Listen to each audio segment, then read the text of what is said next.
안녕하세요. 얼마 전 미국에 온 30대 여자입니다. 계모인 시어머니 때문에 하마터면 미국에 혹 하나 달고 올 뻔했던 어처구니 없는 이야기를 해드릴게요. 남편과 저는 사내 커플이었습니다. 저는 원래 사내 연애에 대해 그다지 호의적인 편은 아니었어요. 사귀다 헤어지기라도 하면 제 인생에 큰 타격을 입힐 수도 있다고 생각했으니까요. 하지만 같은 부서에서 근무하던 남편과 자주 밥도 먹고 많은 시간을 함께 보내다 보니 자연스럽게 정이 들어버렸습니다. 그래도 둘이서 딴에는 비밀 연애를 한다고 조심했는데 어느 순간 주변 사람들이 다 눈치를 챘더라고요. 다행히 남편이나 저나 열심히 일을 해와서인지 싫은 소리는 듣지 않았습니다. 남편과 그렇게 1년 정도 사귀었을 무렵 저는 다른 회사로부터 스카웃 제의를 받았습니다. 평소에도 한 번쯤 일해보고 싶던 직장이라 이직을 하기로 결심했어요. 남편에게 이야기하니 남편은 당황한 눈치였습니다. 지금 생각해보니 그때 제가 가려던 회사가 대부분이 남자 직원들이라 그랬나 싶기도 하네요. 이직 이야기가 얼마 지나지 않아 남편은 자기 거라고 확실히 도장을 찍어야겠다며 결혼하자고 했습니다. 그렇게 결혼을 약속하고 회사를 옮겼어요. 결혼 이야기가 본격적으로 진행되면서 시댁에 인사를 드리러 가던 날이었습니다. 시댁은 서울에서 멀리 떨어지지 않은 곳에 있었기에 저희는 차를 가지고 가게 되었어요. 남편은 부담 갖지 말고 편하게 들으라며 마치 남 이야기하듯 자기 어린 시절 이야기를 시작했습니다. 남편이 5살이었을 때 불의의 사고로 친어머니가 돌아가셨다고 합니다. 그 당시 안정적인 직업이 없었던 시아버지께서는 남편을 외할머니에게 맡겼고 그렇게 10년 동안 남편을 한 번도 보러 오지 않으셨대요. 그러다 어느 날 재혼을 하게 되었다며 지금의 시어머니와 왔더랍니다. 그 이후로 시부모님과 함께 살기 시작했대요. 그리고 얼마 지나지 않아 두 분 사이에서 여동생이 태어났는데 그게 바로 제 시누이입니다. 그런 이유로 자기한테 나이 차이가 많이 나는 여동생이 있는 거라며 혹시 궁금해할까봐 말해주는 거라고 하더라고요. 평소에 성격이 밝고 가족들하고도 사이가 좋은 것 같아 보였기에 남편에게 그런 과거가 있는 줄은 상상도 못했습니다. 시댁에 도착하니 시부모님이 저희 둘을 반갑게 맞아주셨습니다. 신우는 어디 갔는지 안 보이더라고요. 저는 그저 속으로 어른들이 모인다니까 불편해서 어디 다른 데라도 갔나 보다 생각했어요. 얼마 안 있다가 식사부터 하자는 시어머니 말씀에 모두 식탁으로 모였는데 그때 2층에서 인기척이 들리더니 신우가 툴툴거리며 내려오더라고요. 신우는 진한 화장에 머리를 노랗게 염색하고 있었는데 그걸 보고는 요즘에는 학교에서는 학생이 저러고 다녀도 뭐라고 안 하나 그런 생각을 했습니다. 신우는 저를 힐끗 보더니 아는 체도 안 하고 밥만 먹기 시작했어요. 그러자 시어머니께선 당신이 보기에도 그 상황이 민망하셨는지 애가 원래 숫기가 없어서 그렇다며 신경 쓰지 말라고 하셨습니다. 시아버지께서는 말수가 많지 않으셨고 반면에 시어머니는 다정하신 분 같았습니다. 하지만 제가 집안의 속사정을 듣고 와서인지 시어머니가 남편보다는 신우를 훨씬 많이 챙기는 것 같았어요. 정확히 말하자면 시어머니께서 신우 눈치를 엄청 살피시더라고요. 뭐랄까 절절매는 느낌이랄까요. 그 정도가 얼마나 심하던지 시어머니를 보고 있는 게 안쓰러울 지경이었습니다. 집으로 돌아오는 길에 어머님께서 딸 눈치를 너무 보시는 거 아니냐고 남편에게 물으니 한참을 망설이다가 편견 같은 거 가지면 안 된다며 충격적인 이야기를 해주더라고요. 그건 바로 신우가 학교에서 엄청난 말썽꾸러기였다는 거예요. 친구들을 너무 많이 괴롭히다 못해 학교 측에서 감당을 못하겠다며 차라리 전학을 가달라고 부탁해 올 정도로 문제아였다고 합니다. 신우는 나중에 필요하면 검정고시를 본다며 학교를 그대로 자퇴해 버렸다더군요. 그제서야 신우의 머리색도 그 진한 화장도 이해가 되더라고요. 시어머니는 신우가 어긋나지는 않을까 전전긍긍하며 눈치를 보고 있던 거였지요. 시간은 흘러 상견례 날이 되었습니다. 양가 어른들만 모시고 하려고 했는데 맛있는 거 먹는데 어떻게 신우만 쏙 빼고 먹냐는 시어머니의 말씀에 그럼 신우도 데리고 나오라 했습니다. 남편과 저희 가족이 한 10분 정도 먼저 도착해서 자리에 앉아 있었어요. 그리고 약속 시간을 살짝 지나 시부모님과 신우도 도착을 했습니다. 그리고 저는 저도 모르게 입 밖으로 한숨을 쉬고 말았습니다. 세상에 신우가 다 찢어진 청바지에 배꼽이 훤히 보이는 셔츠를 입고 왔더라고요. 시어머니는 당신이 빨래를 안 해서 이렇다며 미안하다 하시고 시아버지는 딴청만 피우고 계셨습니다. 남편도 민망한지 저에게 원래 저 정도는 아니라면 나지막히 미안하다 하더군요. 다행히 제가 이미 친정부모님께 남편 여동생에 대해서 이야기해놓은 바가 있어서인지 친정부모님은 요즘 애들이 개성이 강하다며 괜찮다고 하셨습니다. 이윽고 식사가 시작되었습니다. 장소를 제가 정했는데 다행히 다들 맛있다고 하더라고요. 그런데 갑자기 신우가 이까짓 거 먹자고 집에 있는다는 자기를 끌고 나왔냐며 시어머니한테 투덜거리기 시작했어요. 너무 버릇없는 행동을 보여서 제가 남편을 툭 치며 한마디 하라고 했습니다. 그런데 남편은 모르는 척만 하더라고요.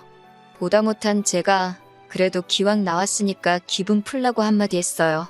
그런데 그 순간 시어머니께서 눈을 동그랗게 뜨고는 저한테 벌써 윗사람 노릇하려는 거냐고 사부치시더군요. 순간 양쪽 분위기가 완전히 싸해졌습니다. 다행히 시아버지께서 틀린 말 한 것도 아닌데 뭘 그러냐며 신우에게 먹기 싫으면 혼자 차에 가 있으라고 한마디 해주셨어요. 그제서야 신우도 입술만 삐죽거리고 조용해졌습니다. 이틀 뒤 데이트를 하다가 상견례 때 있었던 일에 대해서 남편과 이야기를 하게 되었어요. 시어머니께서 신우한테 너무 관대한 거 아니냐고 하니까 본인도 알고 시아버지도 잘 알고 계시답니다. 하지만 남편의 말은 뜻밖이었습니다. 비록 첫 번째 부인은 사고로 잃었지만 어쨌든 남편 입장에서는 엄마 없이 자라는 서름을 겪은 거잖아요. 이번에 이혼이라도 하게 되면 또 다시 딸도 편부모 밑에서 자라야 하는데 당신 자식한테 그런 서름을 또 겪게 할 수는 없다고 그래서 웬만한 건 그냥 참고 사신다 하더라고요. 남편도 시아버지의 그런 뜻을 알기에 웬만하면 시어머니랑 부딪히지 않으려고 한다고 했습니다. 그 이야기를 들으니 상견례 자리에서 남편이 나서지 않았던 것이 좀 이해가 되더라고요. 그리고 얼마 뒤 저는 시아버지께 생각지도 못한 연락을 받았습니다. 저희 회사 근처로 오신다며 남편과 셋이 밥이나 함께 하자고 하시더라고요. 무슨 일로 부르시는 건지 전혀 짐작조차 안 돼서 정말 긴장이 많이 됐어요. 고깃집에서 만났는데 시아버지는 먹고 싶은 건 다 시키라고 하셨습니다. 고기가 나오니까 당신이 직접 구워주시기까지 하셨어요. 저랑 남편이 서로 굽겠다고 하는데도 하루 종일 일한 사람들이니까 편하게 먹기만 하라고 하시는데 정말 감동이었네요. 이윽고 시아버지는 저희에게 결혼할 때 뭐뭐가 필요하냐고 물어보셨습니다. 그러면서 농담 반 진담 반처럼 상견례 자리에서는 시어머니가 있어서 못 물어보셨다고 혹시 서운했냐고 하시더라고요. 사실 신우가 아직 어리기도 하고 또 시어머니가 어쨌든 남편에겐 친어머니가 아니다 보니 집 문제라던가 혼수예단 문제를 말하기가 어렵더라고요. 남편도 괜히 눈치 보는 것 같았고요. 그래서 그냥 둘이 반반 결혼하는 쪽으로 입을 맞춘 상태였어요. 그런데 시아버지께 먼저 물어봐 주시니 너무 감사했지요. 저희가 우물쭈물하고 있으니까 하긴 어떻게 대놓고 뭘 해달라 소리를 하겠냐며 통장을 하나 주시더라고요. 통장을 열어보니 5천만 원이 찍혀 있었습니다.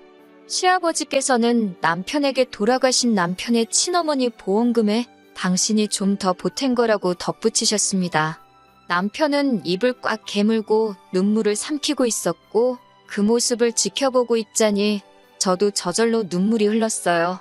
그 이후로 저희는 결혼식을 올리고 시아버지가 주신 돈에 친정 부모님이 보태주신 돈 그리고 영끌에서 작은 아파트를 하나 샀습니다. 그런데 얼마 지나지 않아 남편이 회사를 관두게 되었습니다. 직장 상사와의 불화가 있었는데 남편이 그 스트레스를 견뎌내지 못했거든요. 대출까지 있는 대로 끌어서 집을 샀는데 바로 남편이 퇴사를 하니 정말 힘들었습니다. 남편도 저를 바라볼 낯이 없다며 막노동을 나가기 시작했어요. 이직을 하기 위해서 20곳이 넘는 회사에 이력서를 넣고 면접을 보길 반복했지만 남편이 일하던 바닥이 워낙 인맥으로 끌어주는 곳이라 그런지 번번이 고배를 마셔야만 했습니다. 저는 남편에게 기죽지 말라고 두드리면 열린다지 않냐며 열심히 해보자고 다독였습니다. 하지만 그 시간이 길어지자 저도 불안하고 스트레스를 받게 되더라고요. 그러다 하루는 제 상황을 알고 있던 회사 상사가 저를 불렀습니다. 자기가 간섭할 일이 아닌 것 같지만 요새 얼굴이 금방이라도 쓰러질 것 같아서 그런다며 혹시 해외에 나가고 싶은 생각이 있냐고 묻더라고요. 회사에서 전부 다 지원해주는 해외 연수니까 남편이랑 같이 가라고요. 인생의 터닝포인트가 될지 아냐면서 말이지요. 남편과 상의 끝에 해외 연수를 가기로 했습니다. 다행히 배우자에 대한 지원도 어느 정도 가능하였기에 이러한 결심을 내릴 수가 있었어요. 남편의 실직을 걱정하던 양가에도 이 기쁜 소식을 알렸습니다. 특히나 시어머니께서 너무 좋아하시더라고요. 남편에게도 잘 된 일이라고 그러시는 게 아니고 혼자서 다른 계산을 하고 계셨거든요.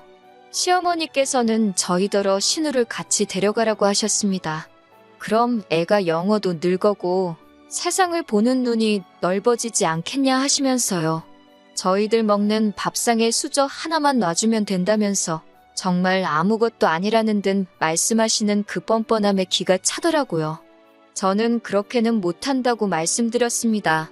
저나 남편이 지금 놀러가는 게 아니라고 몇 번을 설명해도 시어머니는 듣질 않으셨어요. 급기야는 저희더러 신우를 안 데려가겠다는 건 가족이기를 거부하는 거고 저희가 신우의 인생을 망가뜨리는 거라고 하더군요. 심지어 그 불만투성이에 툴툴거리고 욕을 입에 달고 살던 신우가 저를 언제부터 그렇게 친했다고 언니 하고 부르는데 두 모녀가 가증스럽기까지 했습니다. 저는 남편에게 아무리 시어머니랑 부딪히기 싫어도 이번만큼은 당신이 나서달라고 몰아붙였습니다. 내가 무슨 욕바지도 아니고 왜 나 혼자 시어머니의 말도 안 되는 요구를 감당해야 하냐고요. 친정에서도 그럴 거면 그냥 이혼하고 혼자 가라는 소리까지 하셨을 정도로 저와 저희 친정부모님은 스트레스를 받고 있었습니다. 그리고 출국 한 달 전쯤 남편이 결국 폭발을 했습니다. 어김없이 전화에 신우 데려가라고 난리를 치는 시어머니께 여동생만 자식이냐고 나는 자식 아니냐고 소리를 치더군요. 자꾸 이러시면 자기 이혼당한다고 그랬으면 좋겠냐고요. 한 번이라도 자기를 친자식으로 생각하신 적이 있다면 제발 억지 좀 그만 쓰라고 거의 울부짖듯이 외쳤습니다. 시어머니는 눈도 깜짝 안 하고 남편더러 너도 결혼했으니 이제 자식 낳아보라고? 배 아파 나 키운 자식하고 그냥 키우기만 한 자식하고 그게 어떻게 같을 수가 있겠냐 하시더군요. 옆에서 듣고 있던 저는 정말 심장이 쿵하고 내려앉는 기분이었습니다. 아무리 그래도 10년을 넘게 어머니라고 부르며 옆에 있던 자식한테 어떻게 저런 모진 말씀을 하시나 싶었어요. 그날 이후로 한 일주일 동안 남편은 거의 술만 마셨습니다. 저는 도저히 보고만 있을 수가 없어서 시어머니를 찾아갔어요. 시댁에 가니 시어머니가 저를 개보듯 닭보듯 하시더군요. 잘못했다고 사과하려고 왔냐고 물으시길래 제가 뭘 잘못했냐고 받아쳤습니다. 시아버지는 저에게 그게 무슨 말버릇이냐며 오냐오냐 하니까 어른 무서운 줄 모르냐고 호통을 치셨어요. 문득 시아버지가 지금 이 상황을 정확히 알고 계신 건지 궁금했습니다. 저는 시아버지께 저랑 남편은 이제 이혼해야 할 것 같다고 말씀드렸어요. 그러자 시아버지께서 눈이 동그래지시더니 어디 감히 이혼 소리를 하나며 말버릇 지적한 걸로 잔소리 들었다고 이혼한다고 하는 거냐며 호통을 치시더라고요. 저는 시아버지를 먼저 진정시키고 회사에서 준 해외 연수 기회며 그동안 시어머니가 신우 데려가라고 억지 쓴 일부터 그날 시어머니가 남편에게 했던 배 아파 낳은 자식 이야기까지 그동안에 있던 모든 일에 대해서 하나도 빼놓지 않고 다 일러바쳤습니다. 처음에는 저더러 말도 안 되는 소설 쓰고 있다고 믿지 않으셨던 시아버지도 제가 그나마 가지고 있던 몇 개의 녹음 파일을 들려드리자 점점 안색이 안 좋아지시더군요. 시어머니께서는 시아버지께 당신이 너무 열받아서 그런 소리를 한 거라며 오빠가 미국물 먹으러 가면서 여동생 좀 데려가는 게 그렇게 어려운 일이냐고 계속 당당하게 행동하시더군요.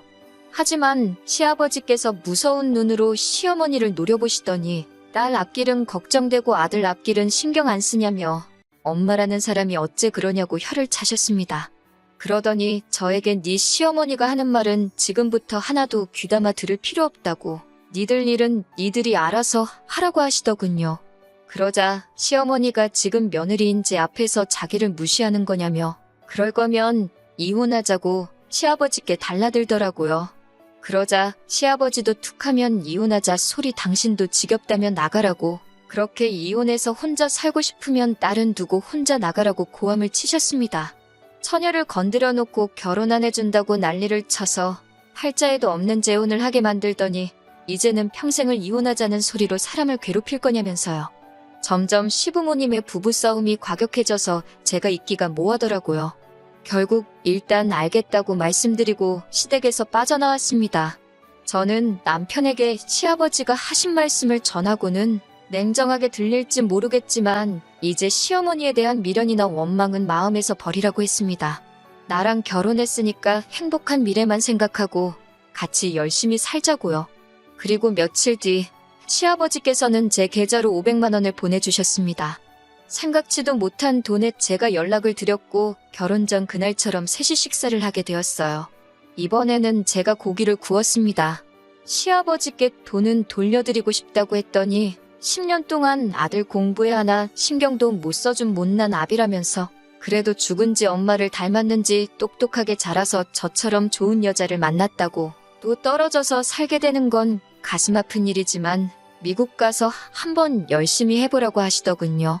시어머니랑은 어쩌실 생각이냐고 물으니 아무리 그래도 애엄마인데 이혼이 쉽겠냐 하시면서, 그래도 이번 일을 계기로 당분간은 찍소리는 못할 거라고 걱정 말라고 하시더군요. 저와 남편은 시아버지께 1년 금방 지나갈 테니 그동안 건강히 즐겁게 지내고 계셔달라고 했어요. 그리고 며칠 전 남편과 미국에 무사히 도착했네요.